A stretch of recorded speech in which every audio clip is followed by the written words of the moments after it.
आऊज़ु बिल्लाहि मिनश शैतानिर रजीम बिस्मिल्लाहिर रहमानिर रहीम। अस्सलामु अलैकुम नाज़रीन हज़रात, आप देख रहे हैं ज़ोया लाइफ हेल्थ केयर। आज मैं आपको कब्र के अज़ाब के बारे में बताऊंगा। कब्र के बारे में, जैसा कि हम सबको पता है कि हमने एक दिन कब्र में जाना है।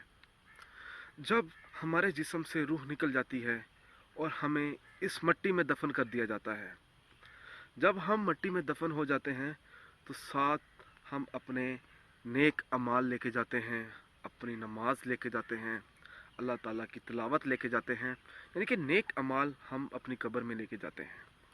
जहाँ तक दुनिया का सवाल है, दुनिया का माल, दुनिया का ख़जाना यहीं पे रह जाता है और कोई भी नहीं लेके जा सकता सिवाय सिर्फ हम अपनी कब्र में जाते हैं।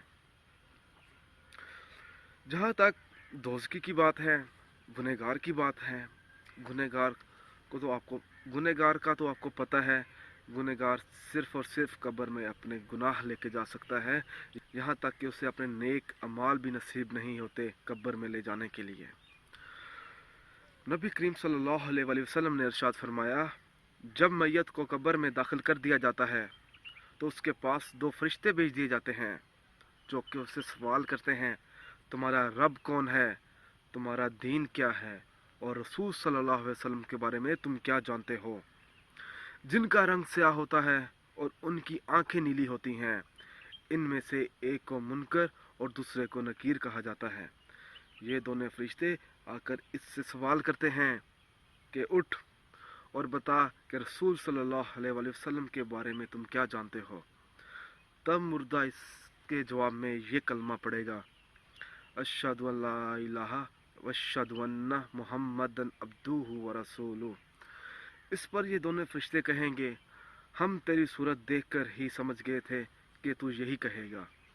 इसके बाद इसकी कब्र में खुली कर दी जाएगी और उसकी कब्र यहाँ तक कि रोशन भी कर दी जाती है। मुर्दा इससे कहेगा और ये दोनों फरिश्ते इस मुर्दे से कहेंगे, अब तू सो जा, यानी आराम कर। मुर्दा इसके जवाब में ये कहेगा, मैं चाहता हूँ कि मैं वापस अपने बाल बच्चों को अपनी हालत की तला दूँ। इस पर फरिश्ते कहेंगे, नहीं बल्कि आराम कर, जिस तरह दुल्हन आराम करती है और इसको कोई नहीं छेड़ता बगैर इसके खामद के। जहाँ तक कि दोस्ती की बात है, जब फरिश्ते दोस्ती मुर्दे से जब बात करते हैं, उससे जब कहते हैं तेरा रब कौन है, तेरा दीन कौन है, तो रसूल सल्लल्लाहु अलैहि वसल्लम के बारे में क्या जानता है। जो दोस्ती होता है वो तो अल्लाह को ही भूल जाता है, अल्लाह का नाम भी मुंह पे नहीं ले सकता कब्र में। रसूल सल्लल्लाहु अलैहि वसल्लम की दूर की बात है। तब फरिश्ते उसकी तरफ देखकर कहेंगे, हम तेरी सूरत देखकर ही समझ गए थे कि तू यही कहेगा। तब उसकी जो पसलियाँ होती हैं, दोनों पसलियाँ आपस में मिल जाती हैं और कब्र का अज़ाब उसी को पता होता है।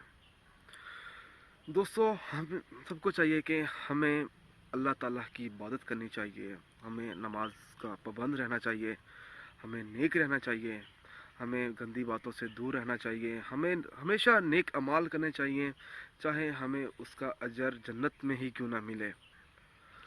दोस्तों, अगर आपको ये वीडियो पसंद आई है तो इसको लाइक कीजिए और शेयर कीजिए। साथ ही मेरे channel Zoya life health care को सब्सक्राइब भी कीजिए। जज़ाकल्लाह।